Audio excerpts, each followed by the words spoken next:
गोष्ट आहे, पण अशा दलिंदर विचारसरणीच्या भिकार चोटांना भर रस्त्यामध्ये फाशी द्या. कायदा आपल्या राज्यघटनेचं वर्णन करताना आपण करतो अंशतः परिवर्तन अंशतः परिदूड, म्हणजे आपल्या कायद्यात आपल्याला बदल करता येतो. तर आता काळ तो आलेला आहे.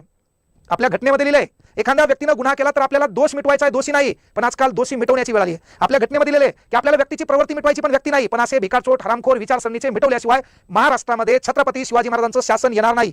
महिलांना अनेक प्रश्न पडले, काय वाटलं असेल त्या महिला, काय वाटलं असेल त्या बापाला. अरे हा प्रश्न 3 वर्ष 8 महिन्याची ती मुलगी आहे, याला तुम्ही फाशी देसाल, या भिकार चोटाला रस्त्याला मारसाल, त्याला महत्त्वाची गोष्ट शिक्षा देसाल, पण ती पोरगी जेव्हा 18 वर्षाची होईल का तेव्हा तिच्यासोबत लग्न करणार कोण, हा प्रश्न पहिले स्वतःला विचारा.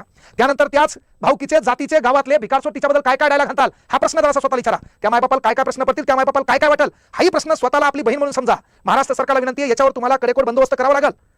केवळ रस्त्यावर लोक आले, त्यांनी कॅन्डल मार्च काढला, त्यानंतर ठिकठिकाणी मोर्चे काढले, आंदोलन काढले, यानं हे प्रकरण दबणार नाही. कारण झाले काय माहिती का, आजकाल एखादा जेलमधून 302 आरोपी 307 आरोपी बाहेर पडला तर त्याचं जंगी वाजत गाजत स्वागत करणारे हरामखोर अवलादी या महाराष्ट्रात आहेत. म्हणजे तुम्ही गुन्हेगारी प्रवृत्तीला चालना द्यायला प्रेरणा